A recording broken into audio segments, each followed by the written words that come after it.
With the dragon slain and the princess rescued, the hero revels in gold, glory, and cake. But they couldn't have done it without a little help. The sidekick. The people's champion would be lost without his player too, such as Luigi, Mario's younger brother.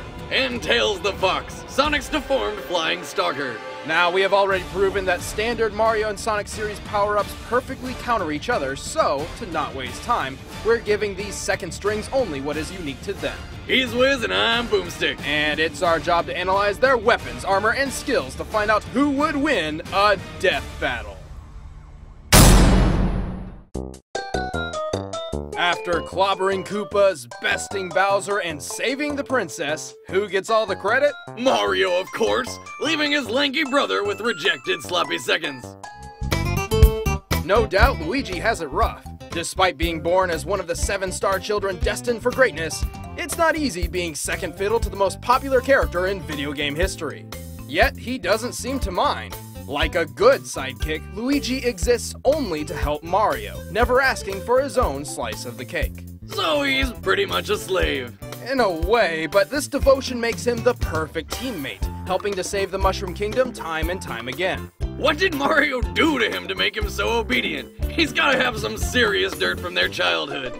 Luigi may take subordination to an extreme, but he's no pushover. In fact, he's not only taller than Mario, but also faster and more athletic.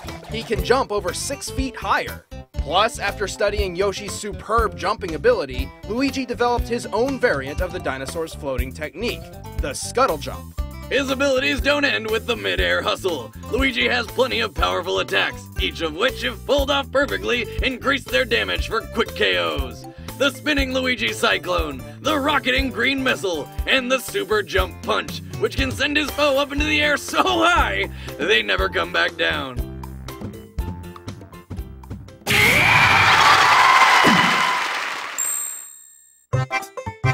In addition, he has numerous power-ups at his disposal, including his trusty hammer and the Vanish Power Flower, which makes him invisible and intangible. Luigi could be next to you, watching you, right now. Ah, stop that! He was trained by the Thunder God himself in the powerful Thunder Hand technique. With this, he can shoot lightning at his foes or at deadly soccer balls. And after spending so much time in Mario's shadow, Luigi has somehow gained the ability to manipulate some sort of negative energy. Remember when Mario Bros was about running around and jumping on turtles? Anyway, you were saying something about physics breaking time energy or whatever? Luigi's negative zone can devastate a nearby opponent. Its effects are random, but unavoidable, ranging from sudden dizziness to uncontrollable tripping over absolutely nothing. But when Luigi wants real firepower, he busts out the Poltergust 5000, a handy vacuum cleaner which can somehow kill ghosts. It can kill that which is already dead. He ain't afraid of no ghosts. Scratch that, he's afraid of all ghosts. Bugs, water, flowers, the sun. Luigi is a coward and doesn't even try to hide it. Granted, his fears are usually justified. Usually. He's also pretty clumsy, which you'd think would make a terrible combination. But like the Chinese drunken master style, Luigi harnesses awkwardness to make himself even more vicious. He's more powerful than he seems, murdering Goombas and Koopas by the hundreds every day. Before we go any further, I'd like to point out that the unmaking canon belongs to a bunch of children. Is it bedtime now, Mom? No more parents! Even without it, Luigi has defeated Dementio, discovered the Grand Final Galaxy, raised a ravenous man-eating dinosaur, and even rescued Mario from certain doom on 3 separate occasions. The Green Thunder can pretty much do it all. Luigi is one mean green fighting machine. Yeah, I do it. Oh! Oopsie, oh.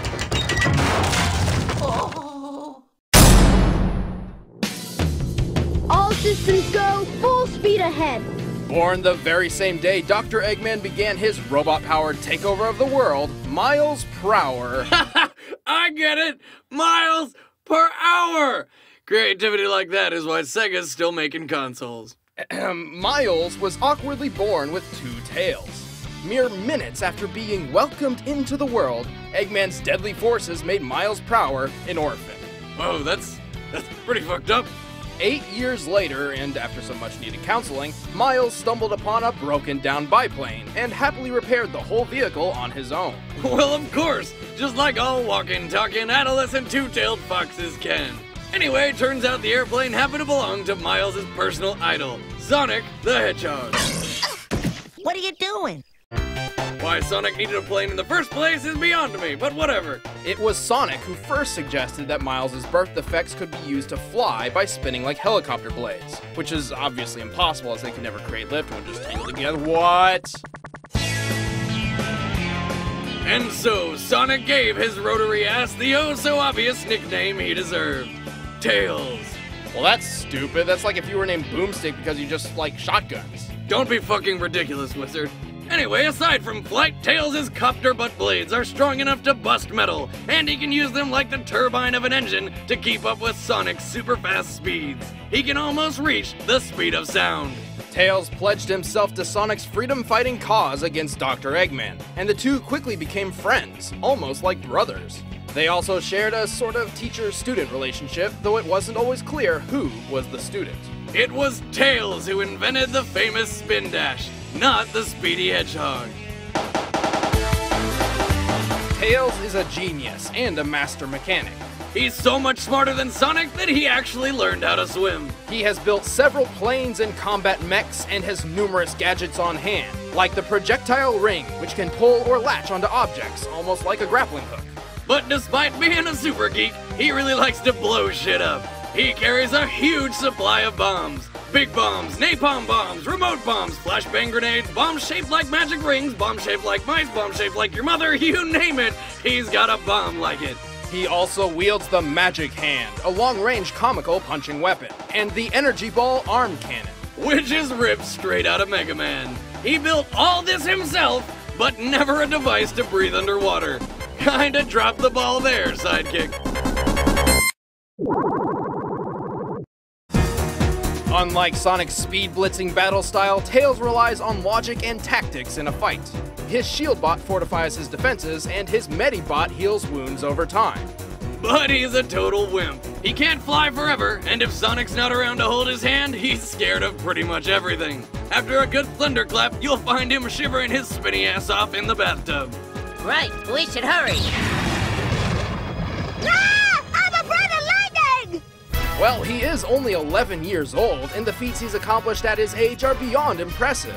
Like being able to run 100 miles per hour without his tails, stopping a nuclear missile, and saving the multiverse by transforming into... Don't do steroids, kids. We good to go or what, Tails? I've built a TV out of paper clips. Yeah. And reprogrammed a supercomputer using dishwashing detergent and a toothpick. I know. So look, fixing a propeller on a biplane? That's about as difficult as taking a nap. Okay, I didn't need your whole life story. A simple good to go would have been cool.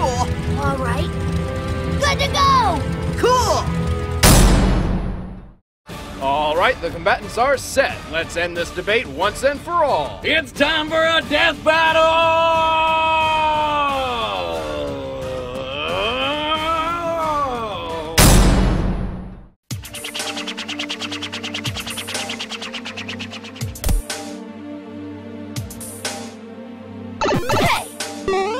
Let's go.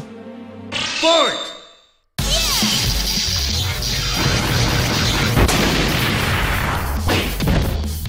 Mamma mia.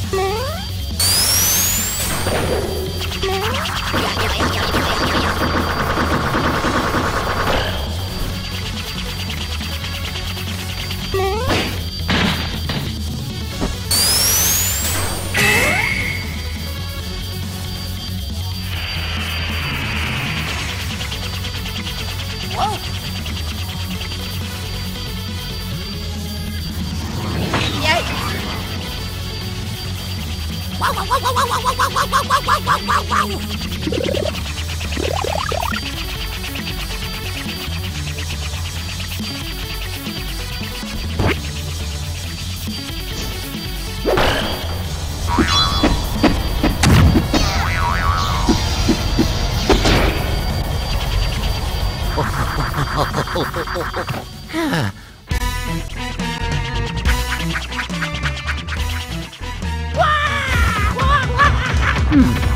it.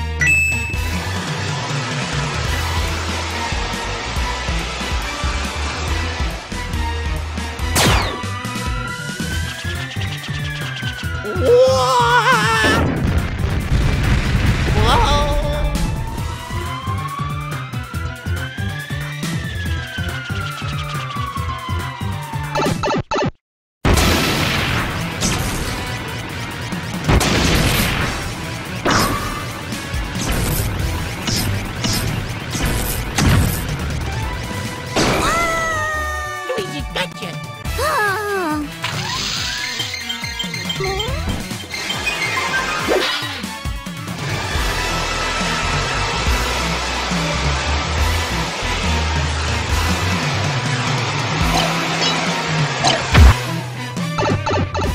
Hello?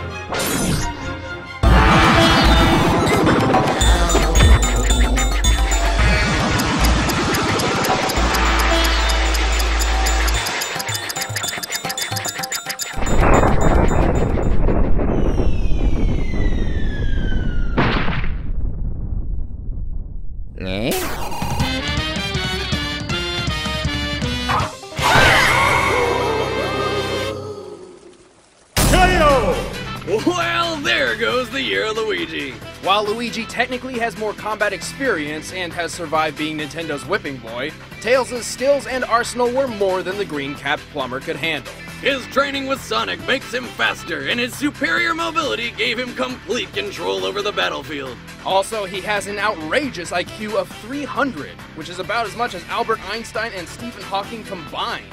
Hell, Tails is stronger too. He can move 10 tons while Luigi struggles to lift a large radish. And Tails' gadgets more than make up for any of his weaknesses. Looks like Luigi was outfoxed. The winner is Miles Tails Prower. Next time on Death Battle.